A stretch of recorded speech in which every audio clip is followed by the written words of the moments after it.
does. Okay. Am I taller than Darren here? I don't know. How we doing? My guess is they're going to say, hang on, we're going to go live. But I guess I could flip the camera. So wait a second. It is Roper.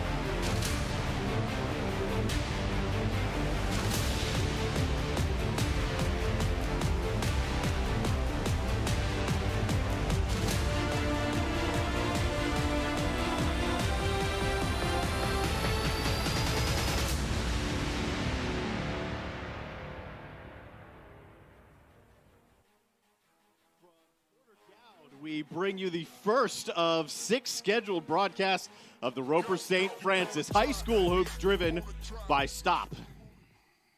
We're actually not driven at all.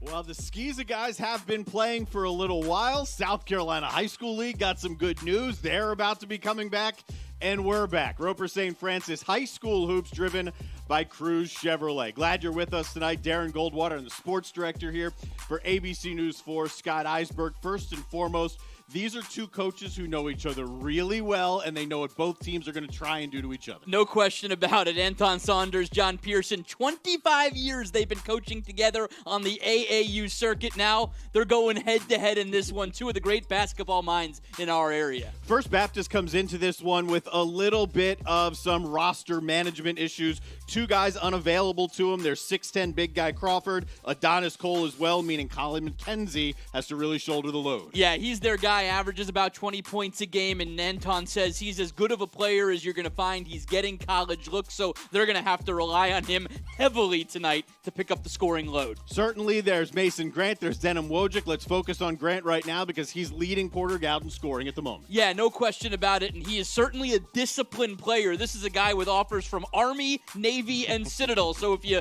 know him, you know that this guy has some discipline to his game. Army, Navy, Citadel, yeah, discipline's going to be pretty important in his future college career. We've got Porter-Gaud, we've got First Baptist. Porter-Gaud knocked him off twice last year. It's the Cyclones and Hurricanes. Roper St. Francis High School hoops driven by Cruz Chevrolet.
The Skeeza guys have been playing for a little while. South Carolina High School League got some good news. They're about to be coming back, and we're back. Roper St. Francis High School hoops driven by Cruz Chevrolet. Glad you're with us tonight. Darren Goldwater, the sports director here for ABC News 4. Scott Eisberg, first and foremost.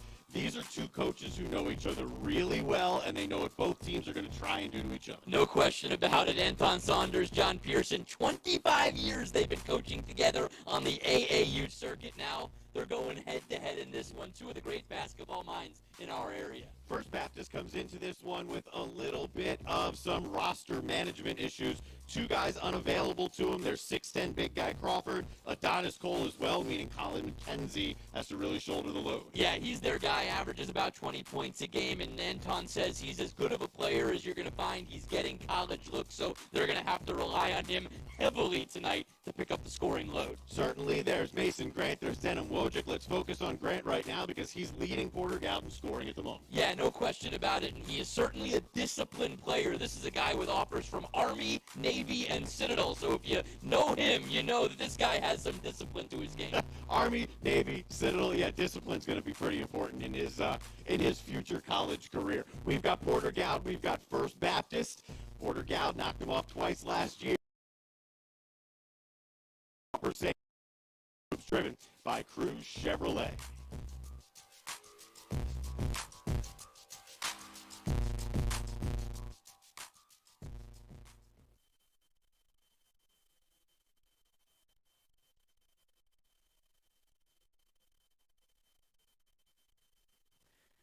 Good evening, guys. Pleasure to bring you our halftime report tonight. The MUSC Youth Collaborative. It is right on Renee's shirt right there. Dr. Kevin Gray joining us as well. Right.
Roper St. Francis Hospital High School hoops driven by Cruz Chevrolet. And, of course, it's brought to you by Roper St. Francis Hospital, where experience matters. We bring you Porter-Gaud and First Baptist tonight. Obviously, you can see that this game is at Porter-Gaud. There are no fans there. That will be an important facet to remember because, as Anton Saunders pointed out, typically communication is an issue in this game. It's not going to be an issue at all for the visiting Hurricanes taking on the Cyclones here. Cyclones have played just 6 games this year. They're unbeaten, averaging about 64 a game. First Baptist has played 11 games, started off great. Now they're 6-5 and averaging about 62 points a game. But as we mentioned here right off the top, 2 of their guys are unavailable to them. Adonis Cole, who's averaging 12 with 7 boards, and Jacob Crawford, a 6'10 force in the middle, is not available to them. But, Scott, as we've talked about with both these coaches, as we've talked about with high school football coaches, pretty much anyone associated with athletics, in this day and age, the not normal is the normal, and you just kind of figure out how to plow your way on through. Yeah, both of these coaches say the worst thing you feel these days is your phone vibrate in your pocket and it's a text message. Because you know, if it's the trainer, it's going to be bad news. So Porter-Gaud, they've been testing weekly at MUSC. All their results come back together. On the other side of things, First Baptist, they only test when there is symptoms present. Although those guys are shut down tonight because of contact tracing. So those phone calls are not welcome ones from the coaches, but they understand this is the world we're living in. This is what happens, and they are just happy to be playing basketball when they play basketball. You see the masks on. They wear them throughout practice. The guys who are on the floor will be wearing masks as well. Porter-Gaud just had a game shut down day of. The last time they tried to play, it was Tuesday. And they found out that day, it's not going to happen. So Porter-Gaud's last game was on Thursday and Friday, January 14th and 15th. They won both of those. The last game for First Baptist was 13 days ago, losing a heartbreaker at Cardinal Newman, 52-51. Yeah, it's an odd feel. I was at Porter-Gaud's gym about 2 weeks ago when they played one of these games with nobody there. It's so odd when you hear sneakers squeaking, and you hear everything that these coaches are saying. It's just an odd feel to be there. Here's Denham Wojcik now, the Harvard commit and the son of the former College of Charleston head coach Doug Wojcik. What you're going to hear more of the communication on the floor. You're going to hear those sneakers squeaking. Offensive rebound here from Matt Kelly, the Cyclones quarterback, kind of a Swiss Army knife, both on the basketball court and on the football field. Huge for the Cyclones to have Denham Wojcik back this year as Kelly knocks down the three. It's a tremendous addition to have Denham Wojcik. He came back. He was playing out in Indiana at La Lumiere. He returned, wanted to play his senior year with Porter-Gaud. He's getting some of a senior year at Porter-Gaud, but just a brilliant leader on the floor. I mean, he's going to play point guard for Harvard. I think that tells the story right there. Yeah, brilliant would suffice then if he's going to play for Harvard. Here's Perucci.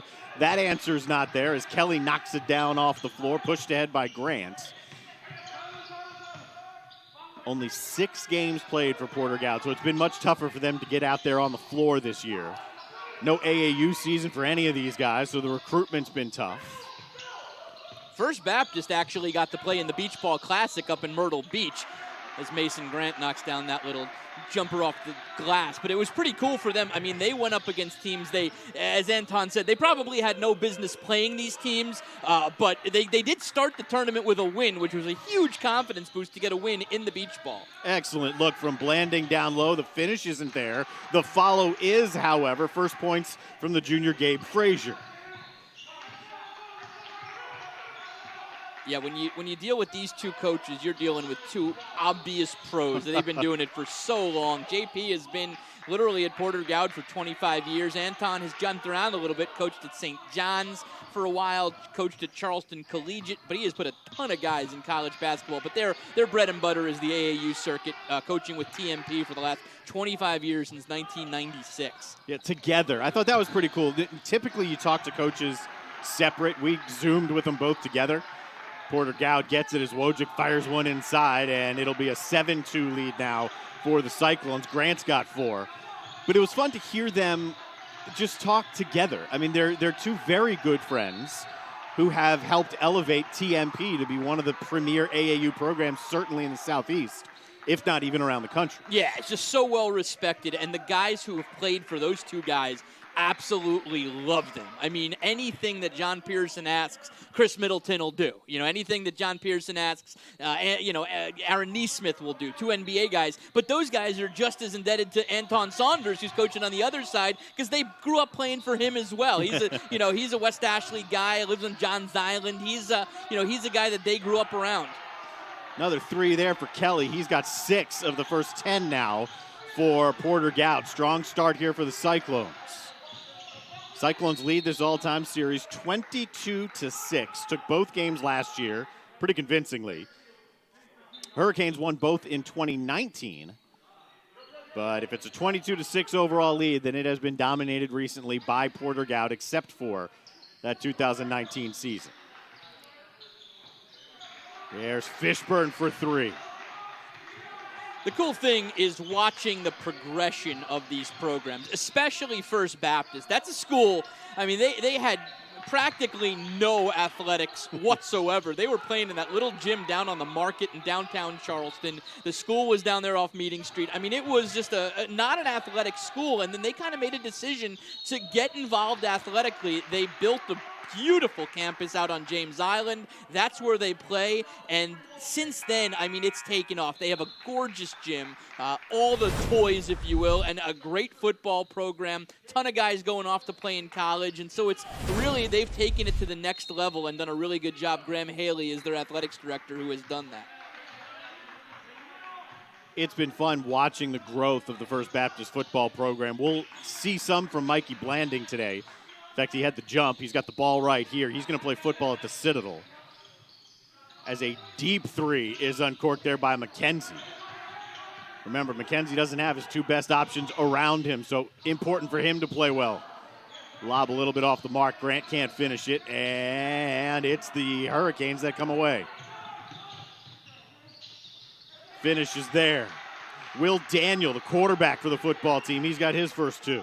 Yeah, he's a heck of an athlete, Will Daniel, and another Ivy League prospect. I know he had a visit up to Dartmouth. He's been certainly looked at and recruited. He is an outstanding player. His father, Jim Daniel, one of the great offensive football minds in our area, played for NC State, was the head coach at Bishop England. Now he's with Johnny Waters over at First Baptist. There's Mason Grant again. He's now has 6 points here. Grant, as we told you right off the top, with a couple of mid-major offers, and Blanding beats them all down the floor.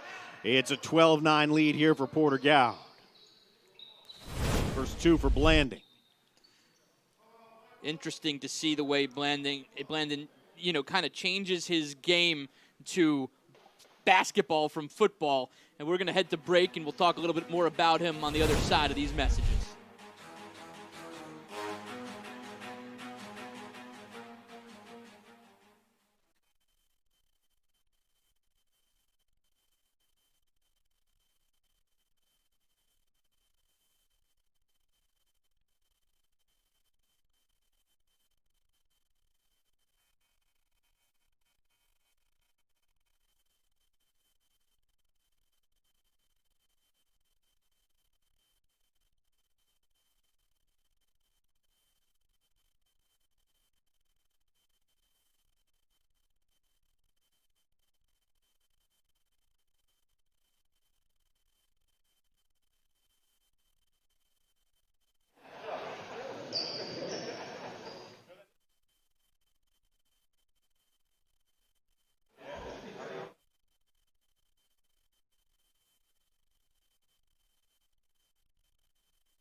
The duo of Grant and Kelly, 6 points apiece for Porter-Gaud. That's their 12. And they've got a 3-point lead. Time for our Cruise Chevy keys to the game. And for that, here's Scott Eisberg. If you're Porter-Gaud, you've got to stop the buzzing bees. That's what John Pearson said yesterday. First Baptist are like little buzzing bees that terrorize you. You got to stop that pressure from the buzzing bees. And if you're First Baptist, you just got to overcome the loss of a couple of key players to contact tracing tonight. Wojcik lost on the baseline, takes advantage for his first two. Averages 12 a game. So smooth, such a smooth player, heady player. You got to realize he started his career at Porter-Gaud and won a state championship, left, and now he comes back. So he knows all about winning, but I've never seen a kid progress just physically as much as he has. I mean, this was a kid who looked like a baby when he was there playing alongside Aaron Neesmith and Josiah James and those guys. Now, I mean, he is, a man. It's easy to look like a baby against two full-grown pros. Yes. McKenzie converts on the three. Leading scorer for the Hurricanes has his first points. He is averaging just a hair below 20 a game, as both teams have started this game shooting fairly well. Yeah, it's, I mean, First Baptist could not ask for a better start. You have some guys who are a little less experienced starting this game against a bunch of, prospects at the next level, and they've done a nice job. They really have. They've not come out timid. By any means, there's not a timid bone in their body. They're coming out, willing to shoot, willing to play. And you got to realize how many of these guys know each other well and have played together before. That's the key right there. Jacob Cullen takes the foul after Kelly had the steal. But, yeah, I mean, these guys are playing in the summer circuits together. They've been playing against each other in their high school hoops for, depending on their year, however long it's been. That's now 8 points for Grant. Well, the pickup games at Porter-Gaud are legendary. I've been over there for a couple of them, and they are awesome. I mean, you're going from, kids who are playing in this game to NBA players playing in those pickup games. I mean, Chris Middleton comes and plays in the summer there. I mean, that's where he plays his pickup ball. He brings a couple friends. I've seen Bruce Ellington over there. You never know who's going to show up. Those pickup games, these kids grew up watching, and now they're getting to play in them, and that gets them so much better as they continue to grow. And it furthers the program. It's not just these two, but TMP as well. Sure. Both coaches talked about watching the guys' success. Here's Wojcik with the pick and the finish. So 4 points now for Wojcik. But both coaches said, look, it's satisfying to see the guys succeed at the next level and then the level beyond that. But it's really how hard they've worked. Coaches have put in the work, but the guys are the ones who have made it happen for themselves. Yeah, you got to put in the work. I mean, look, a guy like Denim Wojcik he's given all of the basketball tools to succeed. I mean, he grew up in Tulsa. His dad was the head coach at Tulsa College of Charleston. He went over to Gonzaga, and now he's with Tom Izzo at Michigan State. He's a kid. I mean, he has been given the tools, but you've got to use those tools. You've got to hone them. You've got to sharpen them. And from what I've heard, nobody works harder than him to do that, obviously in the classroom as well to get into Harvard, but also on the court to be just a smooth, heady leader, pass first, good, solid shooter, just a great team leader. I mean, John Pearson was elated when he got the call that Denim Wojcik wanted to come back this year. They had a lot of good stuff to say about him. He played there since 7th grade, right? Yeah. And then you pointed out, went away, came back. It's the life of a coaching family. Life of a military family, life of a coaching family, but he's happy to be back. Yeah, it's funny because Doug sent me the family Christmas card, and it had Denham and his wife, Lael, here in Charleston, Doug in East Lansing, Michigan, and their other son, Paxton, in Chicago, playing for Loyola Chicago. You talk about a disjointed family that loves each other. There they got 3 different cities on the Christmas card. After the First Baptist timeout, the free throw line jumper rolls on through for Frazier, and he's got 4. Heck of a lot of scoring here in the first quarter, which is great. I'll take a high-scoring game. It makes it a lot more fun and exciting to talk about. But it's nice when shots are falling. Mason Grant has been the catalyst for a lot of it. He's going to head to the line here after the foul from Frazier.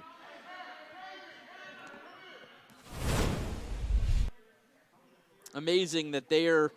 I think it's just kind of hitting me right now. They're playing basketball. We're talking about it in 2 different buildings. An incredible job by the technical team, here at Channel 4. First of all, Mary Margaret Nelms, our boss, I mean, she set up a schedule.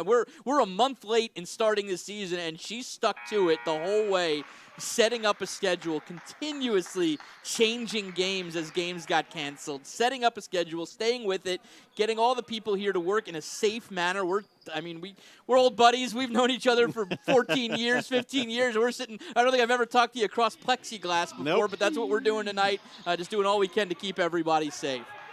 Similar setup, in fact, almost identical to what we did for high school football. Right. Scott and I are in the studios over at ABC News 4 in the Mount Pleasant area of Charleston. And we've reduced the footprint of folks who are on site. There's probably about 5 or 6 folks at the game, part of our technical crew. And other than that, we're here in the studio.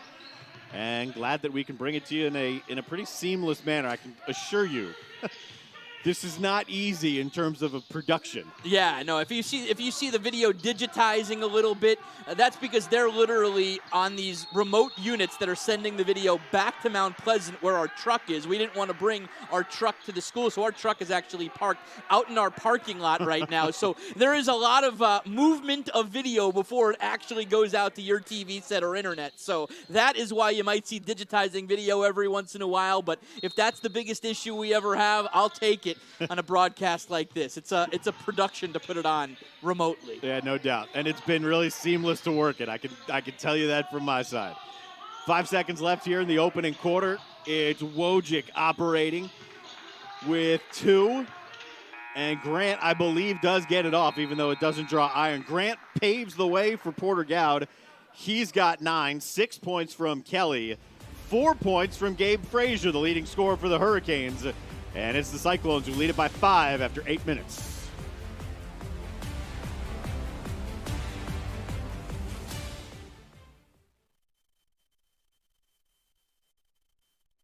Good evening, guys. Pleasure to bring you our halftime report tonight. The MUSC Youth Collaborative. It is right on Renee's shirt right there. Dr. Kevin Gray joining us.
Alongside the sports director for ABC News 4, Scott Eisberg, I'm Darren Goldwater. We are glad you're with us for our tip-off of Roper St. Francis High School Hoops, driven by Cruz Chevrolet.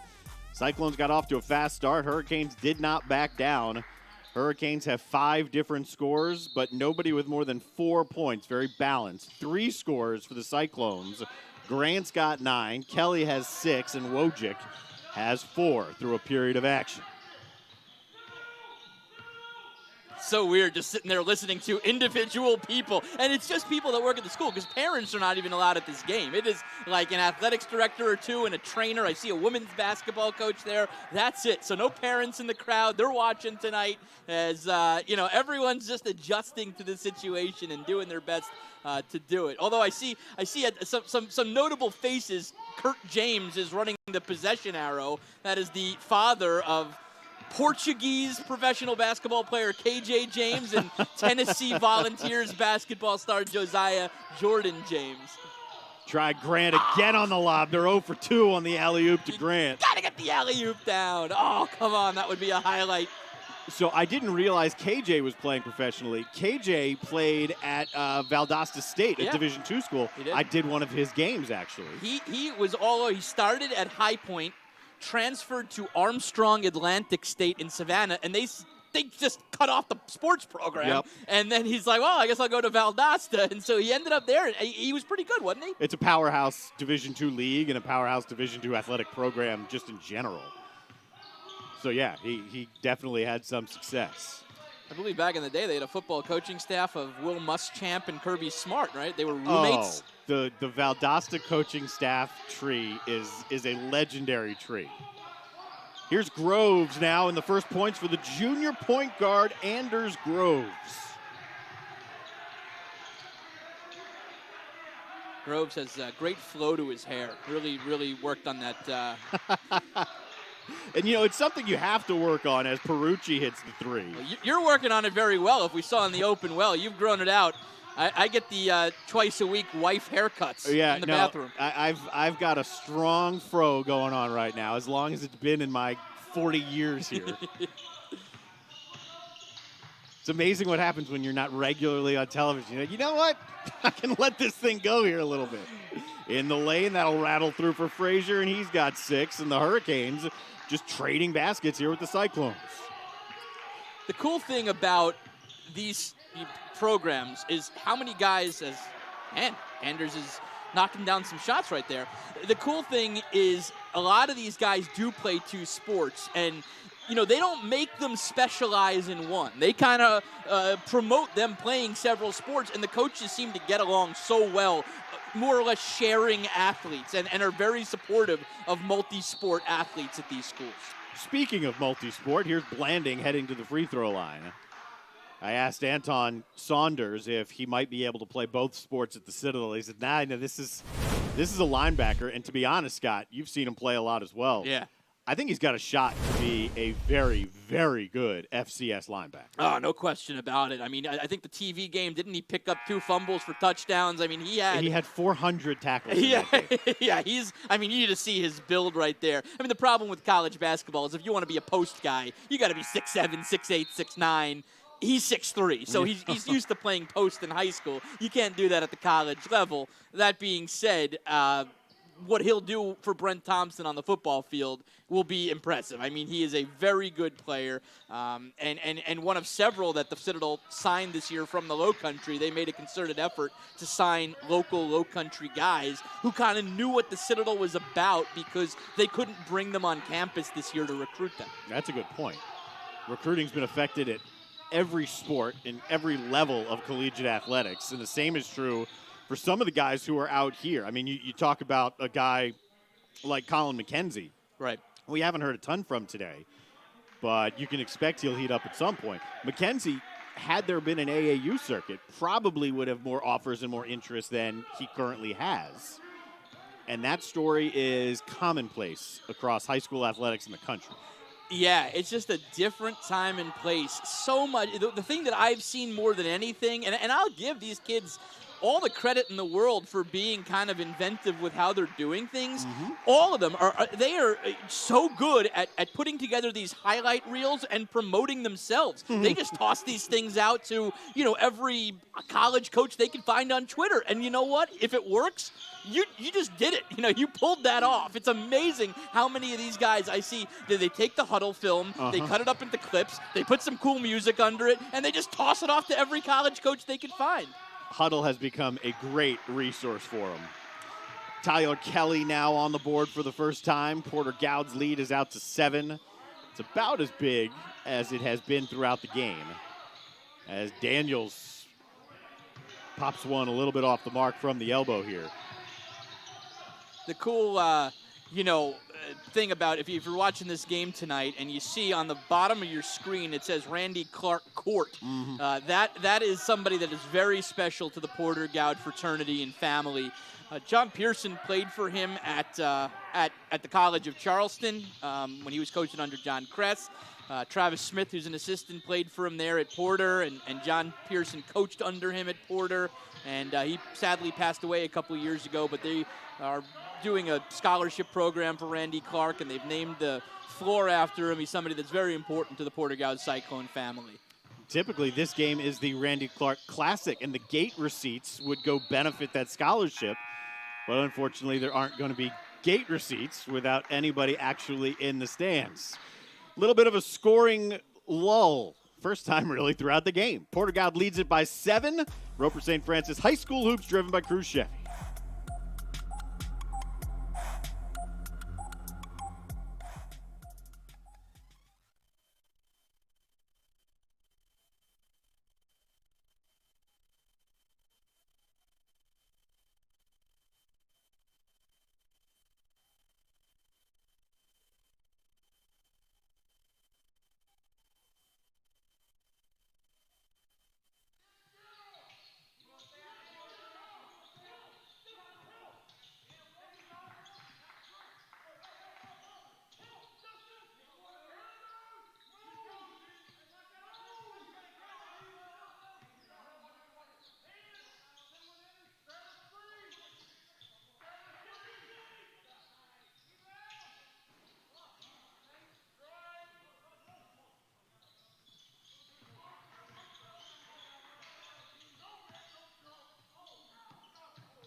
Well, back we are. Part of the fun of the high school athletics scene, they're not necessarily used to televised games, so we missed a little bit of action. You missed one entire basket. It was from Mikey Blanding, First Baptist, so we're 2 points closer for the Hurricanes than we were when we left you. And there it is.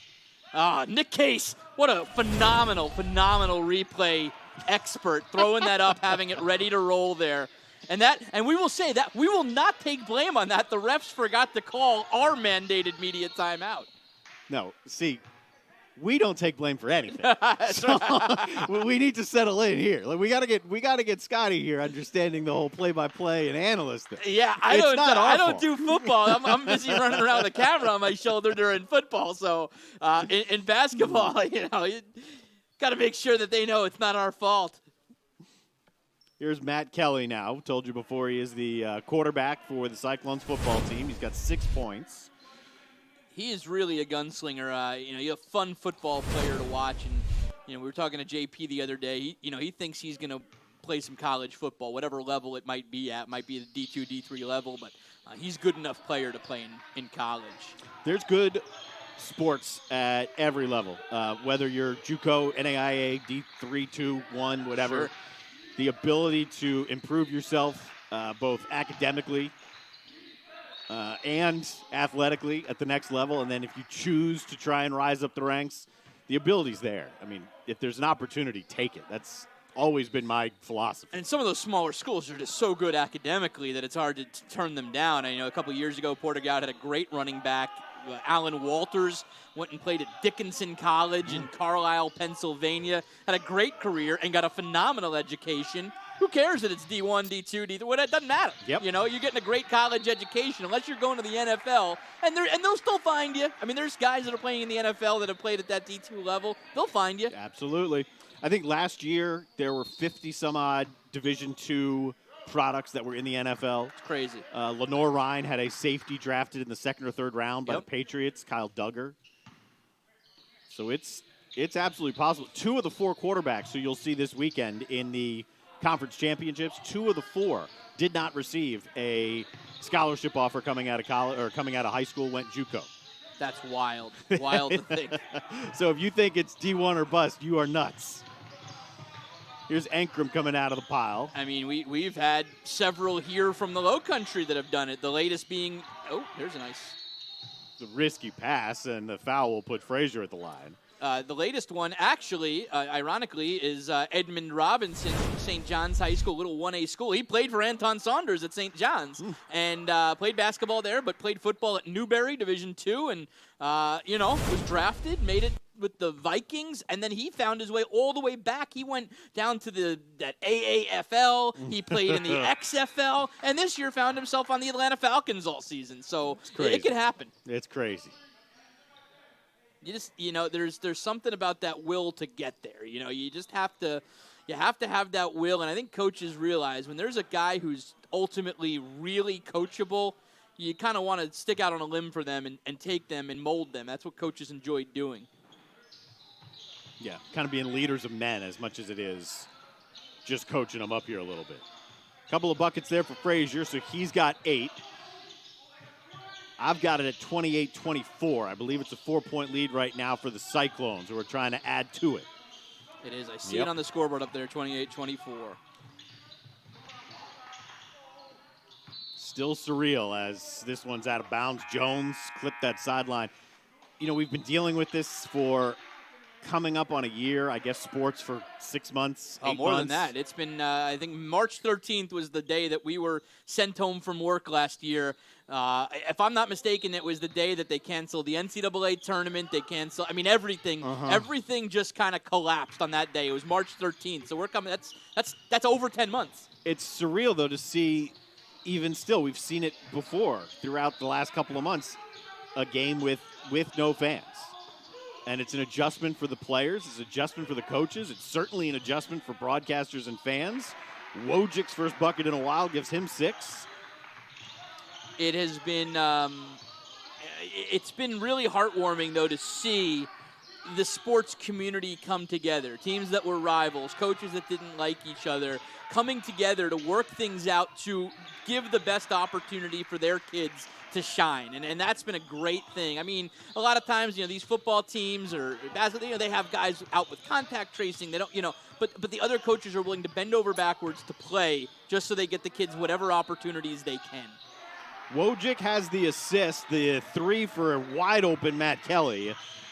And we've got a couple of guys into double figures. Kelly's got 10. Gabe Frazier carrying the Hurricanes. He's got 10.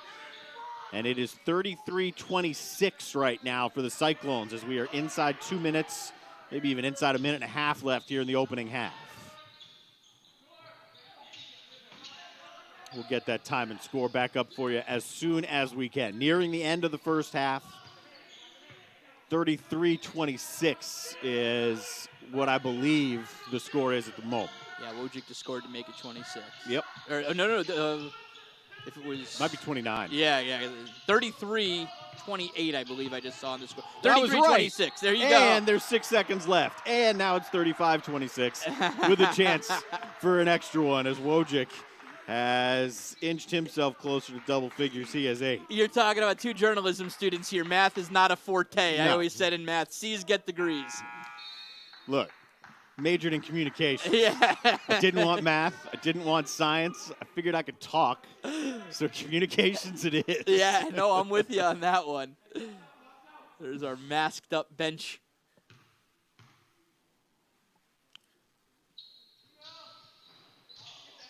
Three men for the Cyclones have really carried the water for them. Gabe Frazier's mostly it for the Hurricanes as Kelly swats away the last-second shot attempts.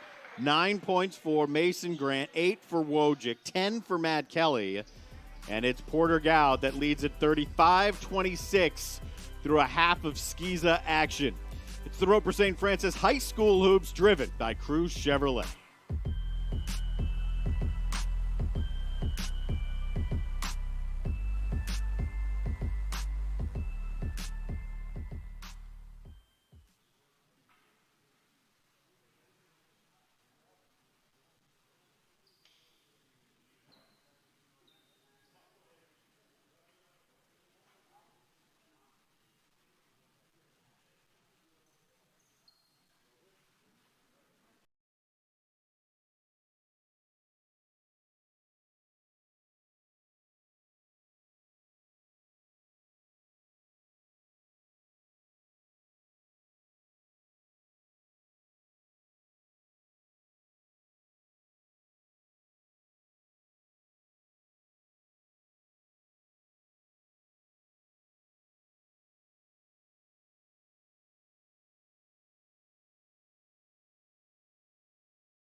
It's our MUSC Youth Collaborative halftime report. Porter-Gaud has led this thing throughout. First Baptist hasn't backed down despite being out 2 of their primetime players, Jacob Crawford and Adonis Cole. And the score is 35-26 Cyclones as we hit the half. Earlier, Scott Eisberg had an opportunity to sit down with the folks from MUSC Youth Collaborative. Good evening, guys. Pleasure to bring you our halftime report tonight. The MUSC Youth Collaborative. It is right on Renee's shirt right there. Dr. Kevin Gray joining us as well right now. So what is the MUSC Youth Collaborative? Well, thank you for asking. We're really excited to be here. So the Youth Collaborative is really a group of people at MUSC who have come together that are really dedicated to helping young people grow up as healthy and well as possible. So included within that is engaging with the community around healthy behaviors, healthy development, and then really addressing things like substance use. So a real hindrance to healthy development is getting involved in substance use, and that can lead to a lot of bad pathways. So we have clinical programs for young people who have trouble with substance use. We have research opportunities for those who use cannabis or use alcohol and may want to change or may be interested in getting involved in science. We also partner with schools and provide education to schools and the community around substance use and around adolescent health and wellness. And so we try to do this also by partnering with young people and engaging them in the scientific process. So if young people really want to have a future career in addressing substance use and development, we kind of want to be one site fits a lot of different things, and our focus is really on helping young people grow up and to be healthy and well and productive. I've learned tonight, Renee Roundtree, a Somerville grad, a Winthrop grad, and now with the MUSC Youth Collaborative. How can people contact you guys? If parents or community members want to contact us, they can call us at 843-792-9257, or they can email youth to youth@musc.edu, or simply text 44332 to our text line. Easy enough. Yes. Thanks so much, guys. A wonderful program, and I will send it back to you guys courtside. Time for our Scholar Athletes of the Week, as always brought to you by David Ayler Law Offices. Proud to highlight Scholar Athletes from the participating schools. The students selected have an opportunity to win a $2,500 scholarship at the end of the season. First, we check in with First Baptist and Hagen Hoyt, a 5.5 GPA. How do you have a 5.5 GPA? I don't know. This is one of the most amazing things of doing this package for the last 10 years, these GPAs. But congratulations on a 5.5 GPA for Hagen Hoyt. Meanwhile, for Porter-Gaud Wojcik, it is fitting that our Scholar Athlete of the Week is heading to Harvard, but it's a mere 4.6 GPA. He's only 0.6 ahead of a straight A line. 4.6 for Wojcik. Those are our two Scholar Athletes. Brought to you by David Ayler Law Offices and Riders Law Group, both eligible for a $2,500 scholarship at the end of the season. More at the half when we bring you back.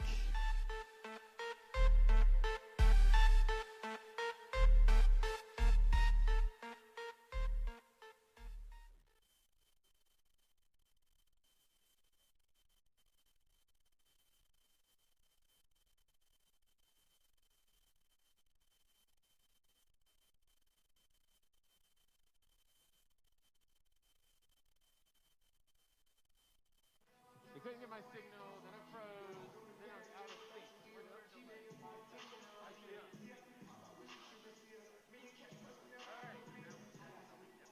was a 3. I don't know. We couldn't change it on our end. He was getting close and somebody somewhere leaving. Cool. I get to see the little pass and get it. That went by fast. Or maybe it's just because we were troubleshooting, but I finally heard it. What? It's over?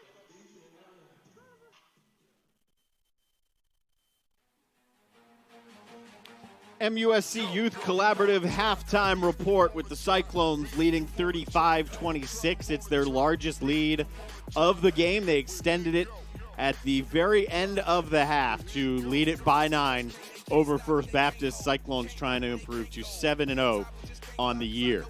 We just saw our David Ayler Scholar Athletes of the Week. Now it's time to see David Ayler himself with Scott Eisberg. Joined now by Margaret Stipa from the Ayler Law Firm. They've always been our Scholar Athlete sponsor for football, now basketball. I guess it's working out so well. You said, hey. Exactly. We loved being a part of it.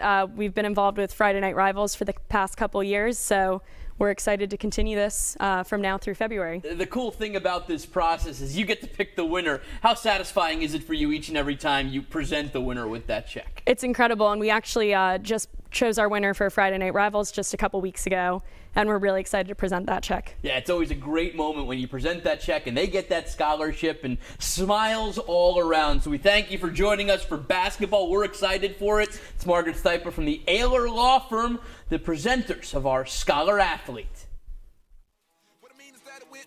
Teams heading back out, getting ready for the second half. That's what we are doing as well. Skiza action coming your way. Second 16 minutes, a 9-point lead for the Cyclones.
That's our situation, 35-26, the lead for the homestanding Cyclones, who have played just 6 times prior to this. Their last game coming January 14th and 15th. First Baptist last played January 9th. And the Hurricanes trying to give a little bit of revenge to the Cyclones, who knocked them off a couple of times in their 2 meetings last year. Your leading scorers in the first half for the Cyclones, Matt Kelly with 10, Mason Grant with 9. For the Hurricanes, again, playing without Jacob Crawford and Adonis Cole, Gabe Frazier filled it up with 10. Colin McKenzie held to just 3 points. He is the team's leading scorer at 19 a game. Also got 3 from Fishburne, 2 from Will Daniel, and 3 from Perucci. Scott, I think the question here in the second half is, when you're down 2 of your premier guys, as First Baptist is, how can you keep this thing close, keep this thing within striking distance as you work into the later stages of the fourth? Well, you certainly need to get McKenzie involved, especially shooting the ball. I mean, that's what he does. He can kind of stretch the floor. He's a relatively big guy that can shoot. You know, he's the kind of guy that you need to get him going. And if they do, then you know, Anton Saunders certainly knows every trick in John Pearson's arsenal. And the thing is, he goes, I know all of his plays. I call the same plays as he does. So, you know, I think they're well scouted out, and they know what Porter-Gaud's going to do. They just have to be able to stop it. And you got to stop Matt Kelly because, you know, he's not one of the usual 2 guys that's lighting you up. Yeah, at least get out there on him because he has been shooting the ball well. Quickly, they work it down inside. That's Frazier, who had such a good first half. And Blanding corrals his own miss. 12th game of the year for First Baptist right now as the 3 rains home from McKenzie. Good start for the Hurricanes' leading scorer.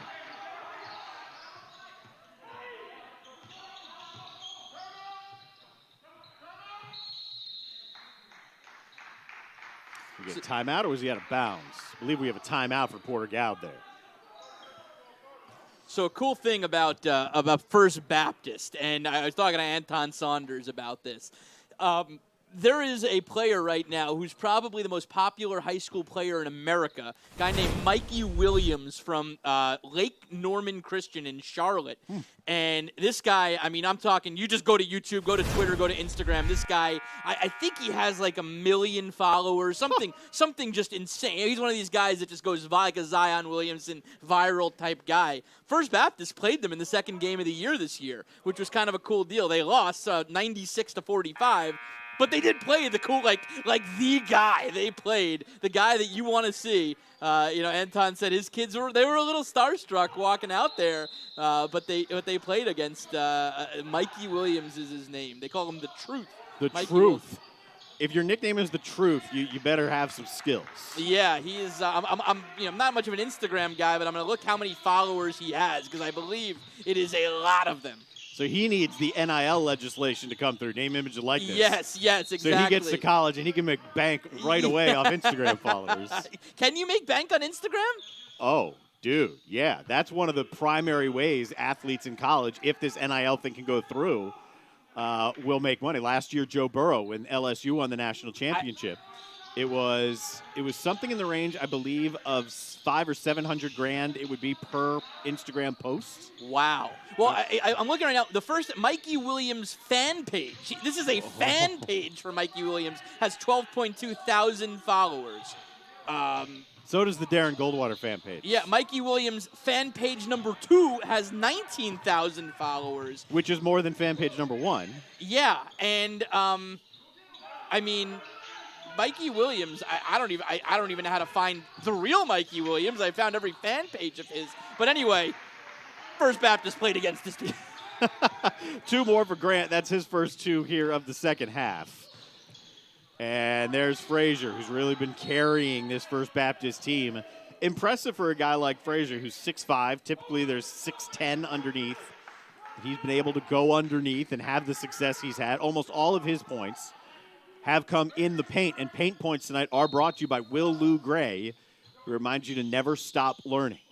There's a steal for Wojcik, leads the team in that category. The thing is, we mentioned it in the open of the show, Jacob Crawford, he's a raw talent, but he is 6'10". You know when he walks in the gym, he's missing for First Baptist tonight, as is Adonis Cole. And Adonis Cole is, as Anton says, he's the glue guy of this team. He is an outstanding defensive player. Mason Grant just scored 2 there.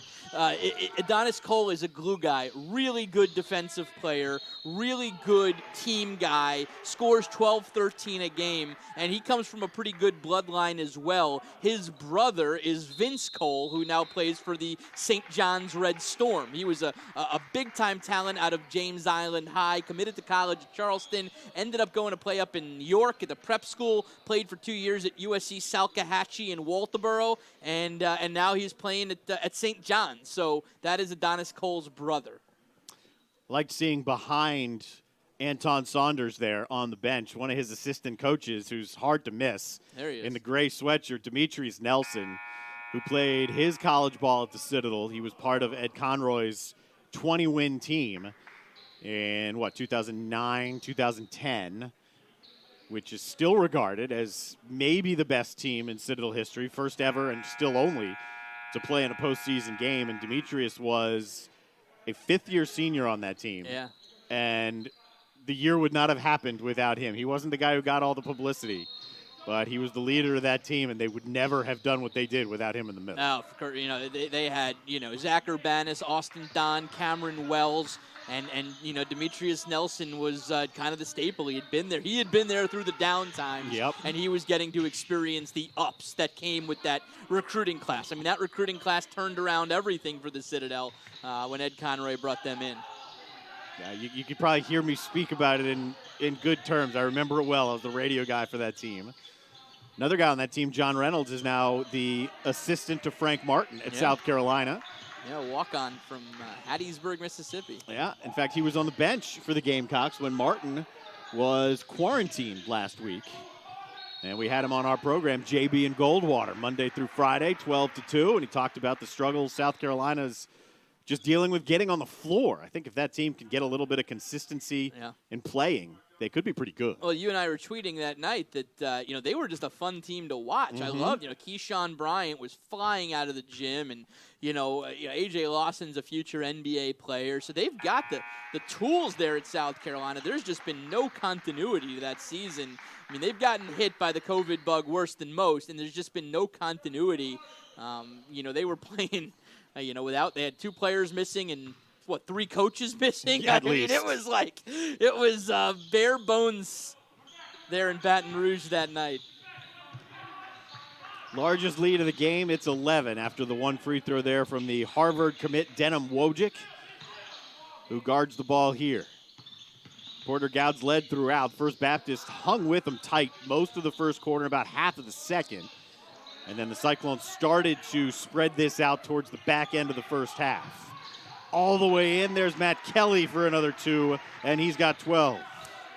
Now, Harvard not playing this season. No Ivy League basketball this year. They're the league that said, we're not going to play this year. So he'll be arriving next year with guys who are really hungry to play some basketball. And he will not be the only Porter-Gaud Cyclone in the Ivy League. Jake Lanford, big man for Yale, who actually in his freshman year made it all the way to the NCAA tournament. They played down in Jacksonville. So Lanford and Wojcik will be the Porter-Gaud guys in the Ivies next year. It's interesting to follow up on that and see how many of the seniors come back, take that extra free year of eligibility, what the roster looks like, what the locker room looks like, not just in Ivy League hoops, but Ivy League football, all their sports. Porter-Gaud's lead is 11, 3:50 to go third quarter. Roper St. Francis High School hoops.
Two guys in double figures for the Cyclones. It's Mason Grant's 13 and the 12 from Matt Kelly. Gabe Frazier, who Anton Saunders said is really coming into his own, the 6'5 junior for the Hurricanes, is living up to that billing. He has been everything and then some in the paint. And again, those points in the paint brought to you by Will Lou Gray. They remind you to never stop learning. There he is, Gabe Frazier. 12 points for him.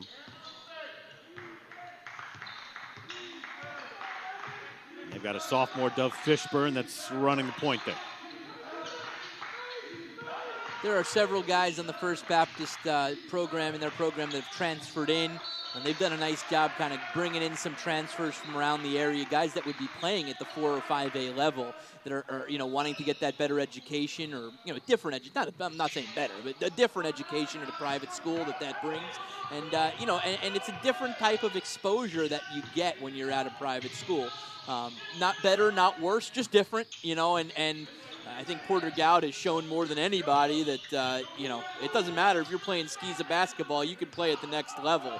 And there have been a lot of guys that have played at the next level. One of them sitting on their bench right now, Travis Smith, had a nice career overseas before coming back to work for John Pearson at Porter-Gaud. But, right now you got, I would say one of the top 10 to 15 players in the NBA, and Chris Middleton, his number is retired there at Porter-Gaud, and Aaron Neesmith was just the 14th overall pick in the draft to the Celtics.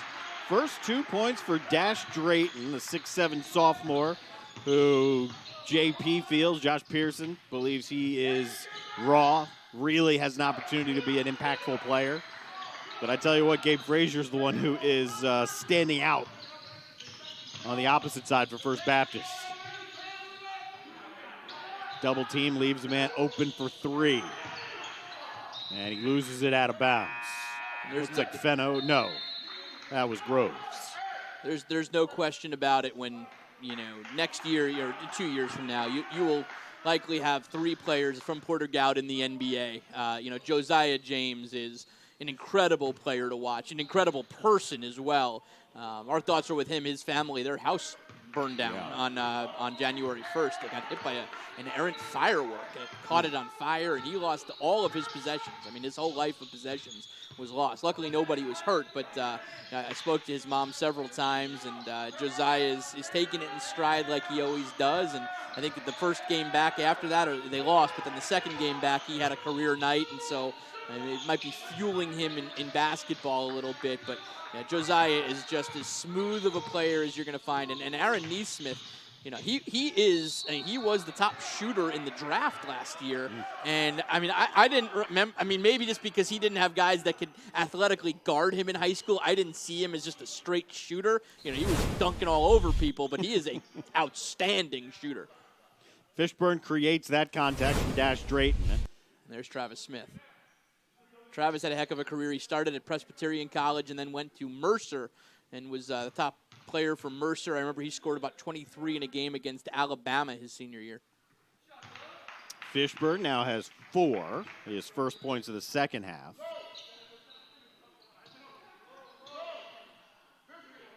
Anton Saunders not only founded TMP, played at Wofford. I believe he's still the all-time assist leader at Wofford, although that may have changed in these last couple of years. Whoever was giving Fletcher McGee the ball was probably the all-time assist leader after that. And we talked about it this week. He played against John Pearson when they were NAIA schools. Wofford, College of Charleston, JP and Anton played against each other. I don't know who won the game. Did they even mention who won the game? Yes, because one of them claimed the other one cheated because there was 2 seconds left. The ball went out of bounds and the wrong team got it. That's a hell of a move for Denham Wojcik. Wow. Hope he didn't get hurt. He tripped over our camera guy, it looked like. He's still not back. There he is. I wouldn't have had to explain that one to Doug. Our camera guy tripped up your son. Hey, look, you're about to be playing Division I hoops. There's going to be camera guys around. There you go. You got to get used to navigating guys on the baseline. There's the pull-up from Groves.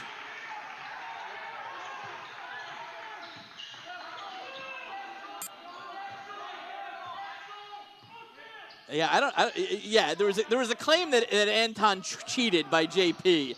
Was it a ball that was taken out before the whistle? It was something that. It was very playful in nature. Yes. The cheating allegations.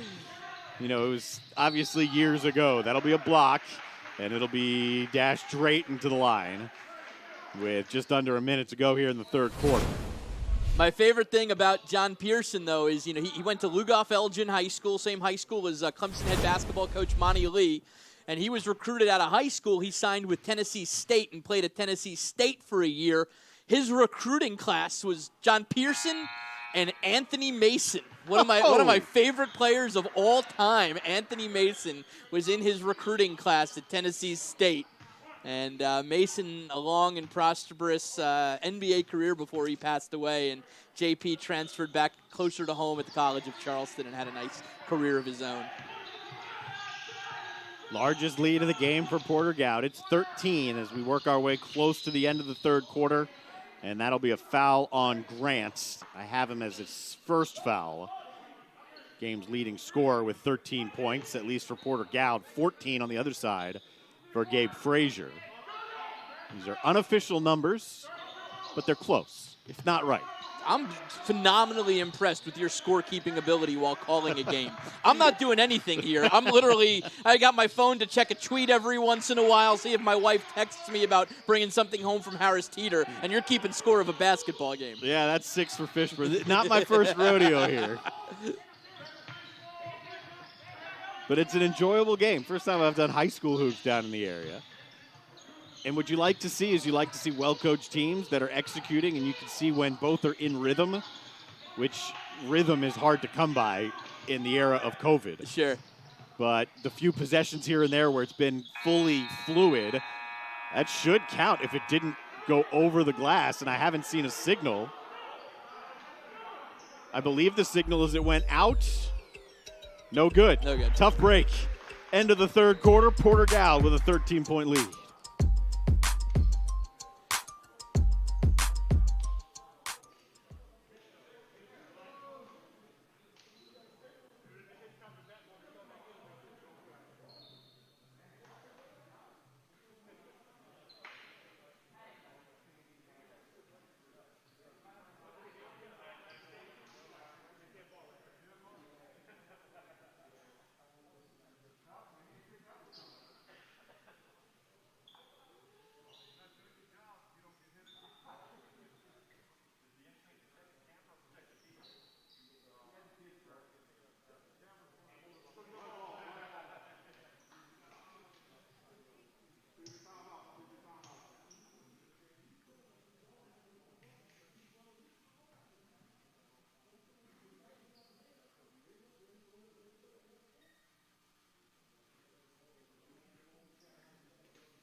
Unbeaten Porter-Gaud looking to improve to 7-0 on the year. First Baptist trying to get 2 games over 500. They've played 11 games to the 6 that the Cyclones have played to this point. Cyclones have led it throughout. Their largest lead has been 13. It's 11 now. And we're glad you're with us. For Roper St. Francis High School Hoops, driven by Cruz Chevrolet. I'm Darren Goldwater. Scott Eisberg is across the plexiglass from me in the ABC News 4 studios. And these gentlemen are, is this officially James Island or is it West Ashley? No, it's Charleston. It's considered Charleston. Okay. Yeah, I think it's Charleston. That's right, So It it's could basically under the bridge, it's in essence under the bridge that takes you west of the Ashley, where you could bear right to West Ashley, left to James Island, but I guess West Ashley is Charleston as well. There's no such town as West Ashley, so who knows? You could easily label them as any of them, but we'll go Charleston since that is official. Near California dreaming, West. I don't know what you call them. Very easy to get to. I always say Porter-Gaud is the ideal dinner break stop. You can show up there, plenty of good places to grab a bite to eat, roll into the gym, get 3 dunks in like 10 minutes and get out of there. It's a great dinner break stop at West Ashley. Heck, when they had Aaron Neesmith, it was not 10 minutes. It was like 3.5 minutes in and out with 4 dunks. We haven't had a dunk. We've had 2 alley-oop attempts, but neither pass has really been there for Mason Grant. You know, this is a great rivalry, and it's become a great rivalry, but traditionally, Porter-Gaud, 2 rivals, the Holy War against Bishop England it's great. And when they play Pinewood Prep, it's awesome. And I'll tell you what, when you know, the first couple of years I was here, Pinewood Prep had Milton Jennings and Porter-Gaud had Chris Middleton. And when the two of them, I mean, you had 2 legendary coaches, John Pearson and Pat Idson. You had 2 players who were big-time recruits in Middleton and Jennings. And Kenny Manigault was on the Pinewood Prep teams as well. Travis Smith was on those Porter-Gaud teams. I mean, you had a bunch of Division I talent, and it was a blast. I mean, that gym was rocking when those teams played. And it was like a dunk every time down. It was great. This has been more of an open offensive type with both teams trying to spread it out. Both have fared decently from 3 and then have been able to have success on the inside when the opportunities presented itself, like there from Wojcik, who now has 13 with a chance for 14. He's very impressive. Every time I've seen him play this year, he's just really impressed me. And I think part of that is because I haven't seen him play in 2 years. You know, when you see a guy look like a boy in 8th, 9th grade, and then you see him come back as a senior who's going to play college basketball, I think the change in your head might be more. He might have progressively gotten better, but for us, it's just a drastic change because we haven't seen him play basketball in a couple of years. Largest lead now for the Cyclones. It is at 14, matching the number that the Harvard commit Denham Wojcik has put on the board. Numbers here for the Cyclones. They have slowed it up here in this 4th. It's going to be interesting to see where Mason Grant ends up playing. Very cool that 3 military academies, if you will, 2 real academies, 1 a military school but not an actual United States academy, have all offered him already. But the Citadel, Navy, and Army have all offered Mason Grant, and so I'd like to see where he goes. Any one of them, and that kid can hold his head up high, and he's going to get a darn good education on the back end of it. Just in traveling the D1 circuit for I don't know how long, a while, when you see guys who start getting offers from Army, Navy, you start seeing the service academies generally, and many times multiple academies are offering the same guy because it's a fit. The guy obviously likes that style of school. He believes that is what could potentially be in his future, potentially in the military. And if you can qualify for one, you can qualify for the rest of them. And that's what's happened here with Mason Grant. I can tell you if this body of Mason Grant puts a little bit of strength on him a little bit and gets, I don't know, an inch, 2 taller in the Southern Conference, he could make some noise. Oh, no doubt about it. And, you know, at the Citadel, you're recruiting kind of a different player these days. You know, they're just guys that want to run all day long and shoot the ball from deep, and that's kind of what Duggar Bauckham does. Now, the rest of college basketball is kind of caught up to him at this point. A lot of teams are doing what he does, but you know, we'll see what happens. I mean, if you want to talk about Navy, I mean, you talk to name Wojcik at Navy. Doug Wojcik played at Navy, I think, with Brian Gregory and with David Robinson. I mean, that's a pretty good Navy team right there. You know, Brian Gregory, a longtime Division I coach, Doug Wojcik, a longtime coach, and David Robinson, he's the Admiral. David is the Admiral. He is the Admiral. I think you're right. I do think they played together. I think they all played together, yeah. Yeah, it rings a bell from the bios. Maybe you'll get a text from the coach Wojcik. He just texted and said he needs to go to Navy.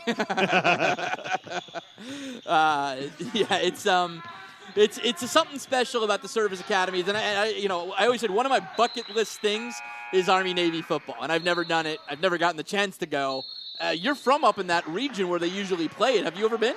Never been to the Army-Navy game. I've been to both Army's campus and Navy's. I've done a lacrosse game at Navy. I have done a basketball at Army. I've seen an Army football game, but never Army-Navy.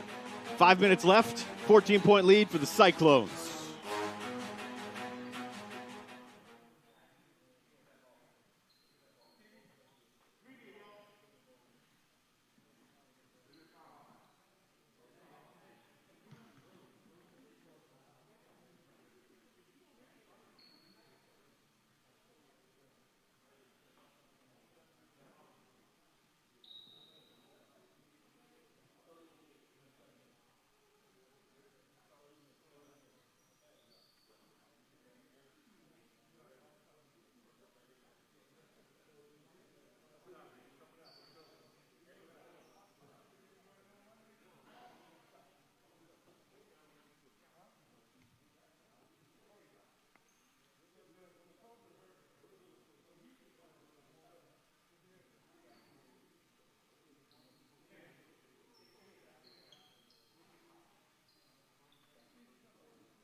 (51-37) is the score here in the second half. Just 11 points thus far for First Baptist. 16 in the second half for the Cyclones. It continues to be Grant, Wojcik, and Kelly, the three in double figures who are leading Porter-Gaud.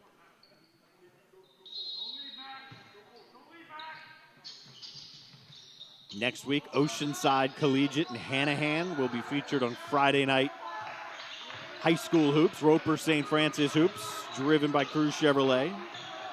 Oceanside's a really good team. They Quentin Hollis is their head coach, former College of Charleston point guard, and they've done a nice job, and they are a force to be reckoned with pretty much in every sport at this point.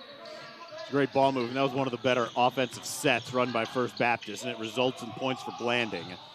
Porter-Gaud easily back down the other way, and Grant has 15 points now. Kind of a quiet 15, but just really solid. Gets open when he needs to get open, and just a very reliable player. He shined last year in our game. We did the Pinewood Prep game last year, and he shined in that game. He was very good. I think he's a transfer from, I'm going to get it wrong. It's either Ashley Ridge or Fort Dorchester, I think, is where he transferred in from. You touched on it before. I mean, there are just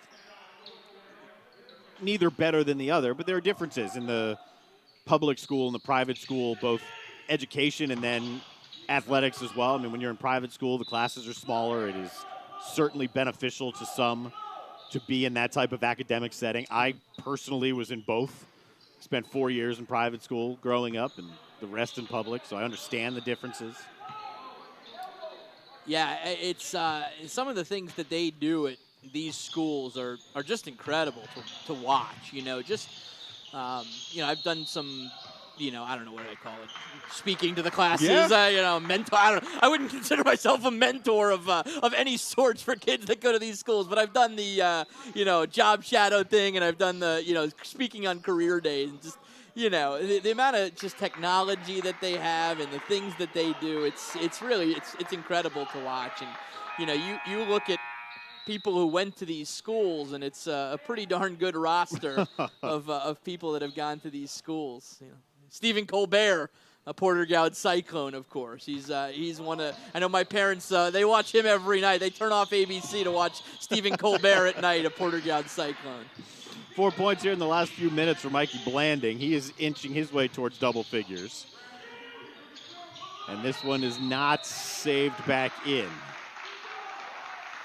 That drifted, who was it? Britton across the sideline. John Pearson is now the father of a college basketball player. His daughter, Elise Pearson, having a really good season for the College of Charleston. So she has stayed local, so JP gets to watch her. I know he was sweating it out on opening night of the season when they had to play the Lady Gamecocks. And it wasn't pretty for the Cougars, but they got to play them.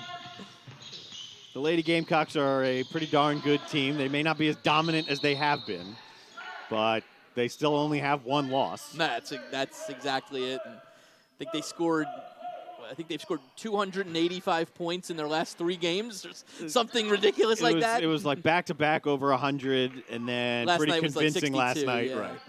Aaliyah Boston had a triple-double last night. Yeah, first ever for the Lady Gamecocks. Meanwhile, Blanding is now taking over offensively for First Baptist. That's 6 points for Blanding here in the last couple of minutes.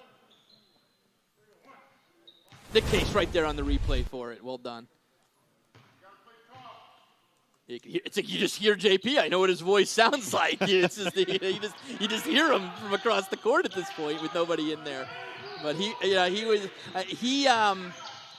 a big hulking guy, but he's got this emotional side to him, and I've seen it a couple times, and it's really special to see. He was over at the house when Neesmith got drafted a couple weeks ago by the Celtics, and a virtual NBA draft is kind of a different deal, but he was in there, and you see the shot on TV on ESPN. There's 6 people in the living room. It's his brother, his mom, his dad, and JP and Travis, and you could just tell he was welling up. And I FaceTimed him that night, and he's still in the living room, and he was just welling up. You could just tell the pride. Like, he's worked with Aaron Neesmith since he's an elementary school kid, and he just went number 14 in the draft to the Boston Celtics.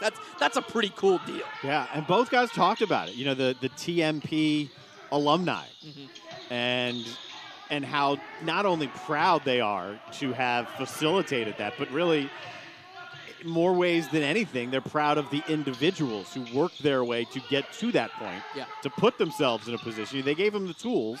They gave them the groundwork.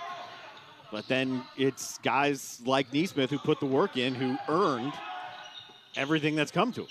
It's an incredible job Richard Davis has done starting that program, and JP and Anton and the guys that coach in it. I mean, just the amount of star power they've put out is fantastic. So many guys playing in college, and they always said the one key that they had is they never teamed up where they were owned by a shoe company. And they said they were kind of given the power to do what they want to do, not what a shoe company wanted them to do, and that was always a key to that program.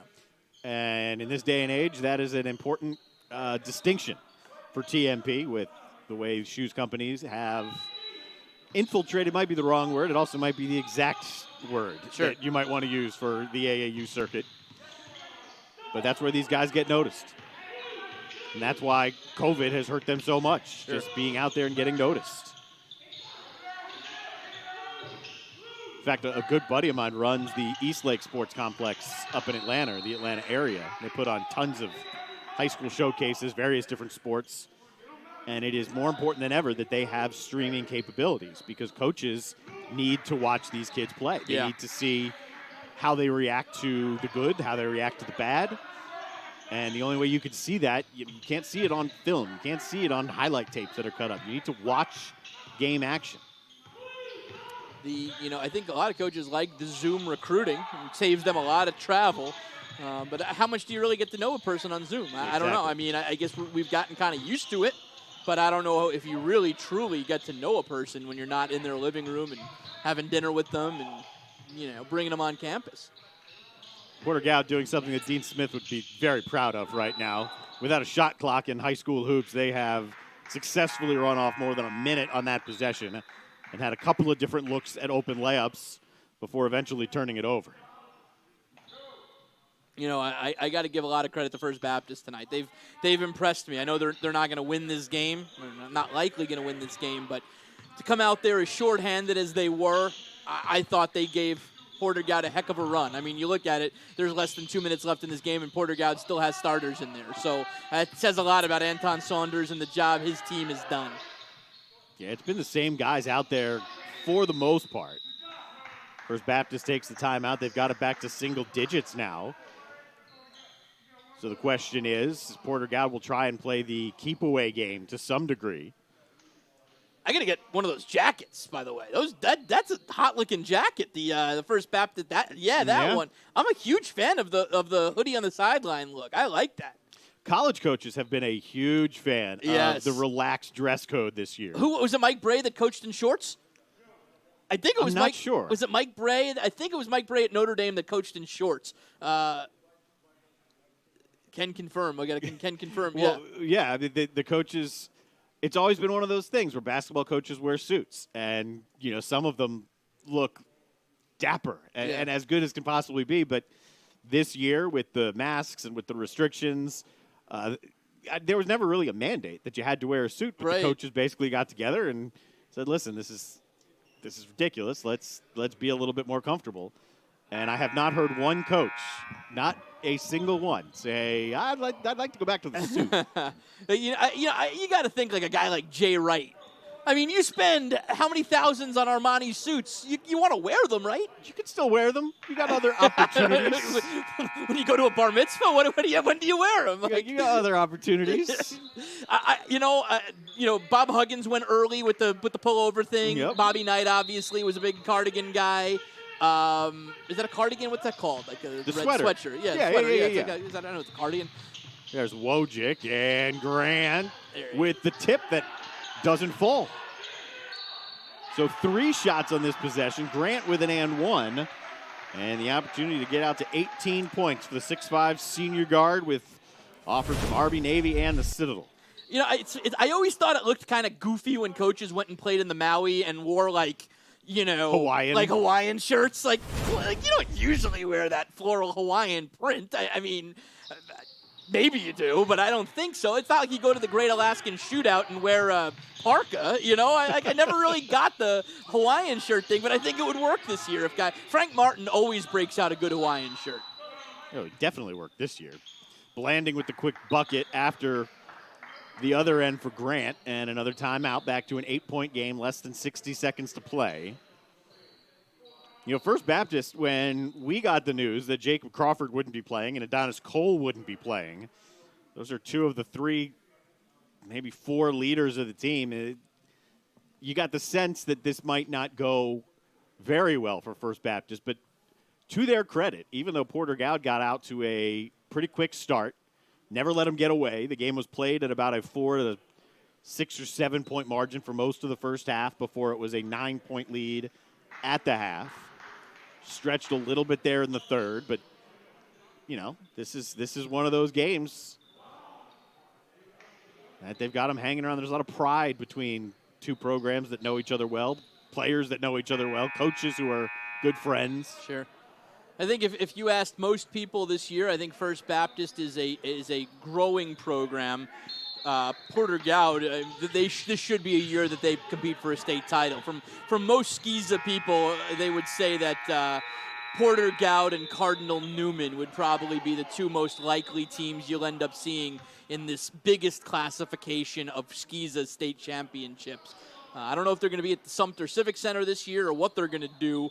I know Skeeza volleyball did play in Sumter as a middle ground. They usually play it in Sumter. We'll see what happens, but I did see Cardinal Newman here last 2 weeks ago, and Porter-Gaud beat them by 14. And I think those 2 teams are certainly probably the class of Skeeza right now. But you never know. You never know what'll end up happening and who goes on a run. You could get 2 guys that catch COVID at the beginning of the playoffs, and it changes the landscape entirely. Yeah, First Baptist knows that all too well with their football team this year. Yeah. Interesting spot right here, not just the spot that they're trying to dry up, but it was an inadvertent horn. And it occurred when First Baptist was diving after a loose ball on a pass thrown by Porter-Gaud, but they've given the possession to First Baptist here. At least that is the early indication, unless they choose to think twice about it. You can also see on their mask, these masks look a little bit different. That's so the whistles can be inside of the mask. Because you don't want saliva coming out the top of the whistle because that would defeat the purpose. I guess. Just call me epidemiologist Director Eisberg. That's always what I was going to refer to you as. I'll call you Darren Fauci Goldwater. You call me epidemiologist Eisberg. We'll go with that. Yeah, it's a lot easier to say Darren Fauci. So Porter-Gaud can put this thing away with some free throws now that they're into the bonus. And Matt Kelly will have the first crack at it. He's sitting on 12 points, twice as much as his season average.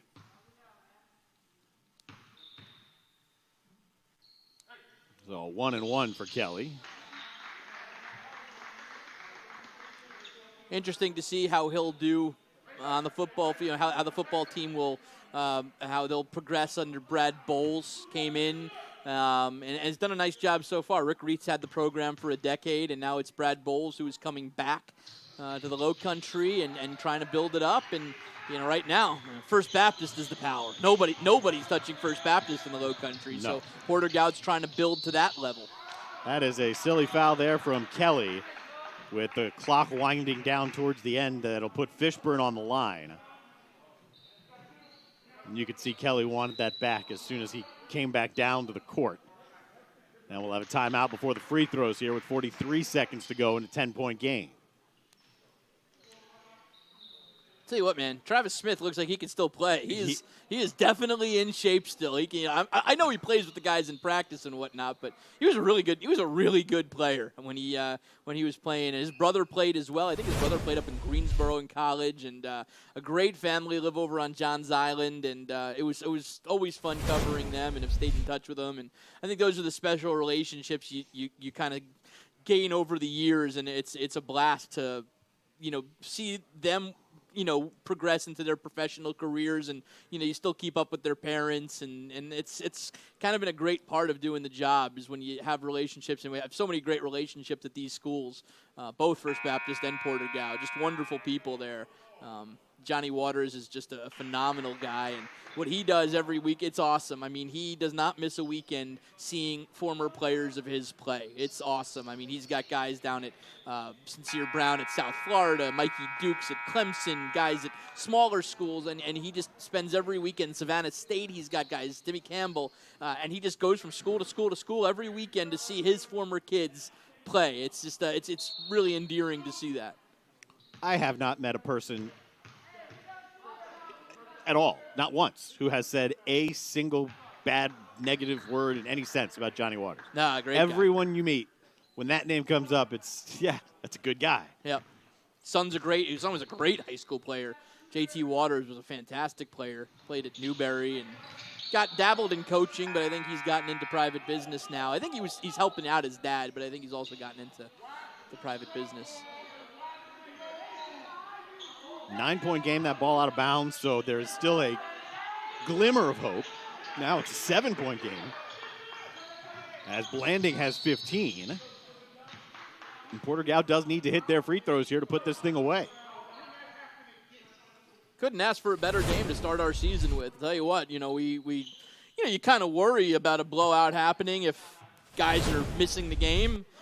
And we've had a very competitive ball game all the way through, well played. I think these teams could certainly hold their heads high tonight. They played really well to open the TV season and progress as they do. Largest lead of the game was just 14. As number 14 has 15, Matt Kelly. I believe First Baptist is also out of timeouts. Could we donate a media timeout if they want it? No. We make the rules, right? No, we do not. We do not do that. That one's off the mark, and it is Grant who's got the rebound. Is First Baptist calling off the dogs just yet?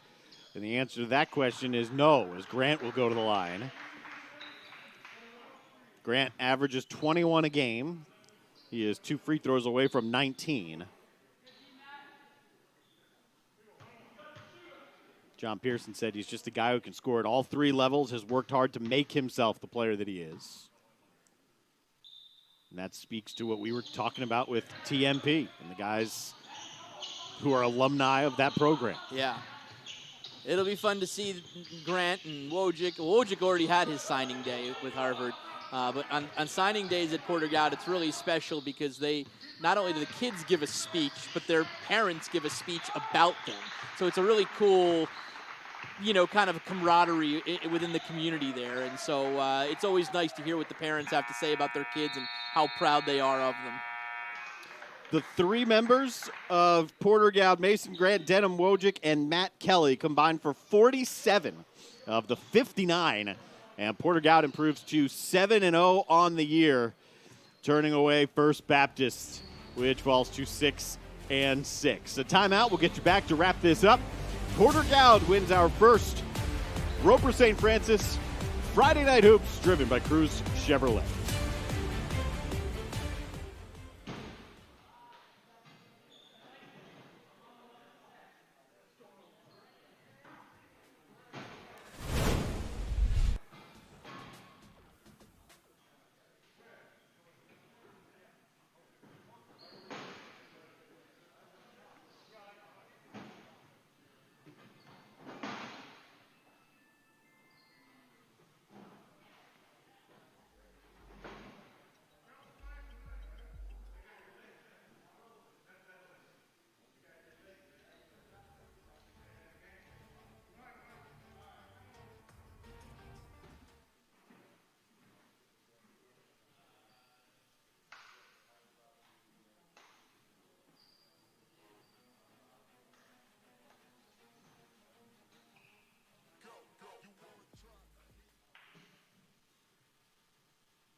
We've been tracking him throughout the evening. The performance of Mason Grant, the 6'5" guard for Porter-Gaud, and he is our Cruz Chevrolet player of the game. 17 points, a team high, one better than Matt Kelly. Scott for Mason Grant, who has an opportunity to play at the next level, and we'll see where that eventually is. Also get the trophy, so Porter-Gaud can put that thing in their trophy case. Always good to get a trophy, right? Got to play for a trophy. Porter-Gaud wins it thanks to three players in double figures: Mason Grant, Denham Wojcik, and Matt Kelly. Don't forget, next week, Oceanside Collegiate and Hanahan is your Roper St. Francis High School Hoops, driven by Cruz Chevrolet. Thanks to all our sponsors for making this possible. For my partner, Scott Eisberg, and our entire crew, a lot of fun working with you. I'm Darren Goldwater. Porter-Gaud wins Roper St. Francis High School Hoops, driven by Cruz Chevrolet.